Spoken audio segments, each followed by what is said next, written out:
स्वागत है आपका हमारे YouTube channel the stand orbit में। तो फ्रेंड्स, आज हम मेवाड़ की डिक्टेशन संकलन 36, 37, 38 और 39 करने जा रहे हैं, जिसकी गति 90 शब्द प्रति मिनट रहेगी। और इसकी डिक्टेशन के लिए इसकी PDF के लिए जो आप हमारे टेलीग्राम ग्रुप में ऐड हो जाइए। मैंने लिंक जो है डिस्क्रिप्शन बॉक्स में डाल दिया है। तो रेडी रहिए सभी लोग, 5 सेकंड्स में आपकी डिक्टेशन स्टार्ट हो जाएगी।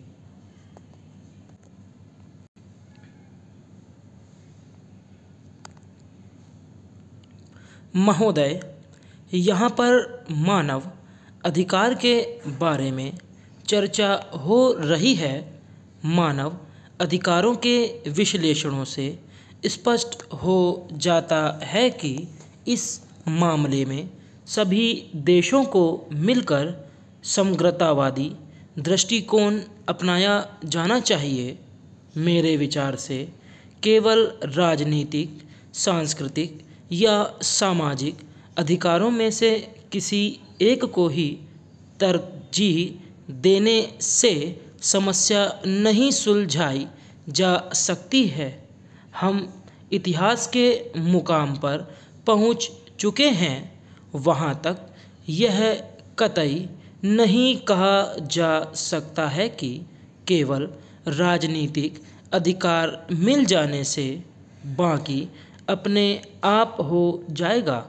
यह संभव लगता है क्योंकि राजनीतिक, आर्थिक अधिकार घनिष्ठ रूप में एक दूसरे से जुड़े होते हैं।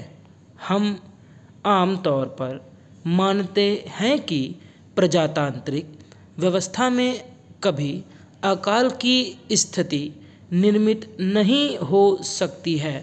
दूसरी तरफ मलेशिया के अनुभव से यह सिद्ध हो जाता है कि तेज रफ्तार से आर्थिक प्रगति के लिए आवश्यक नहीं है कि राजनीतिक आज़ादी या बुनियादी सांस्कृतिक अधिकारों में हर प्रकार से कटौती कर बैठें। मूलतः ऐसा नहीं कहा जा सकता है कि मलेशिया के अंदर स्थितियां बिल्कुल आदर्श हो गई हैं। वहाँ सार्वजनिक जिम्मेदारियों की कमी हो गई है। श्रेष्ठी वर्ग का वर्चस्व हो गया है।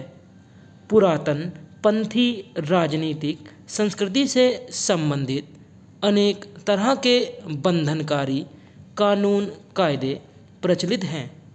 यह बात सही है कि कमोवेश 4 दशक की अवधि में मलेशिया द्वारा अपने अधिकारों की हिफाजत करने के लिए प्रयास किया जाता रहा है। महोदय, दूसरी तरफ मलेशिया ने विश्व राष्ट्रों के सहयोग के बिना अपने अधिकार को अमेरिकी अड़ंगेबाजी के बावजूद हासिल करने की बहुत कोशिश की गई है। अमेरिका सहित पाश्चात्य शक्तियां कभी यह नहीं चाहेंगी कि एशिया प्रांत क्षेत्र के आर्थिक रूप से गतिशील देश उनके वर्चस्व को चुनौती देने की स्थिति में आए।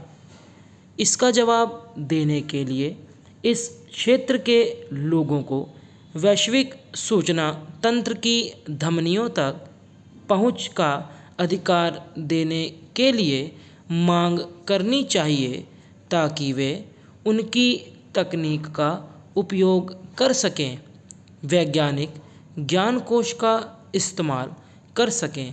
इसके लिए इन देशों को अपनी जैव विविधता को भी परभक्षी आर्थिक अंतर्राष्ट्रीय व्यापार में अपने वाजिब हकों की मांग करनी होगी, लेकिन इस काम को आपस में एकजुट होकर ही मूर्त रूप दे सकेंगे।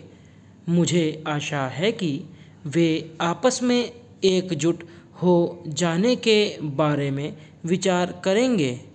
आदरणीय महोदय, मैं जिस क्षेत्र का जनप्रतिनिधि हूँ, वहाँ एक नवीन अस्पताल बनकर तैयार है, लेकिन अमला नहीं है। अमले के अभाव में बीमार जनता बहुत परेशान होती है। कई व्यक्ति इलाज के अभाव में बीमारी के शिकार हो रहे हैं। अभी तक चिकित्सालय में अमले की पदस्थापना नहीं की गई है। वास्तविक रूप से वर्तमान में अस्पताल का कार्य प्रारंभ नहीं किया गया है। वहाँ डॉक्टर, ड्रेसर और अन्य अमला तत्काल नियुक्त किए जाएं। श्रीमान जी, हमारे विधानसभा के अंतर्गत 30 किलोमीटर नवीन मार्ग मुख्यालय की मुख्य सड़क बनवाने, उनकी मरम्मत करने संबंधी कई बार कार्यपालन यंत्री, माननीय मंत्री, प्रमुख अभियंता, सचिव, लोक निर्माण विभाग को प्रशासकीय स्वीकृति के लिए प्राक्कलन के साथ प्रस्ताव दिए गए तथा पत्राचार भी किया जाता रहा है और अभी भी किया जा रहा है, परंतु प्रस्ताव का अनुमोदन अप्राप्त है। सुनने में आ रहा है कि बजट के अभाव में यहाँ की सड़कें नहीं बन पा रही हैं और ना ही उनकी मरम्मत कर पा रहे हैं। यहाँ का रास्ता अभी भी बहुत ही खराब है। यहाँ पर बड़े बड़े गड्ढे हो जाने से उसका कोई नामो निशान नहीं रह गया है। अच्छी सड़क न होने के कारण राहगीर एवं रहवासियों को आने जाने में बड़ी परेशानियों का सामना करना पड़ रहा है। यहाँ कोई ना कोई दुर्घटना अक्सर होती रहती है। विभागीय लापरवाही, उदासीनता के कारण ग्राम वासियों में विभाग के प्रति भारी असंतोष है। कृपया मंत्री महोदय ध्यान देने का कष्ट करें। सभापति जी, मेरा निवेदन है कि प्राथमिकता के आधार पर प्रस्ताव अनुमोदित किया जाए, अच्छी सड़क बनाई जाए ताकि लोगों को किसी प्रकार की परेशानी का सामना न करना पड़े। अध्यक्ष महोदय, विरोधी दल के नेता जो मेरे परम मित्र हैं, उनके ज़िले में नील और वन गाय का भारी प्रकोप है। वे एक एक दिन में कई हेक्टर फसलें चौपट कर जाती हैं।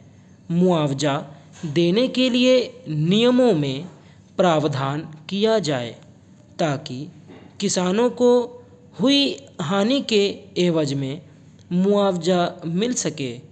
मेरे विधानसभा क्षेत्र में 2 से 3 हज़ार वन गाय घूम रही हैं।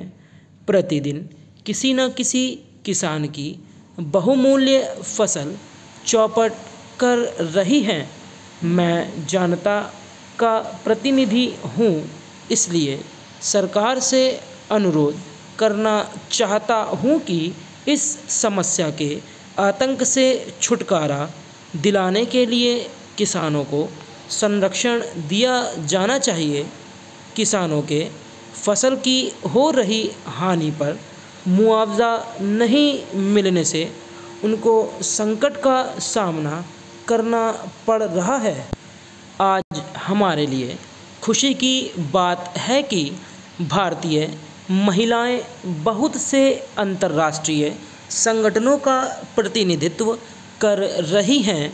इस सम्मेलन में सरकारी संगठन के अतिरिक्त गैर सरकारी संगठनों की 2000 महिला प्रतिनिधि वहां पहुंच चुकी हैं।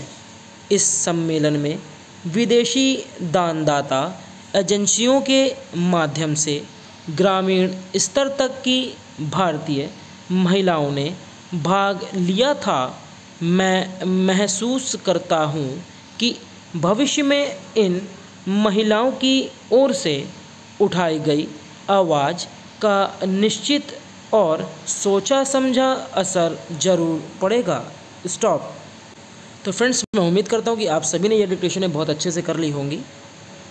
अगर मेरी आपको ये डिक्टेशन पसंद आई हो तो मेरे YouTube channel the steno orbit को जरूर सब्सक्राइब करें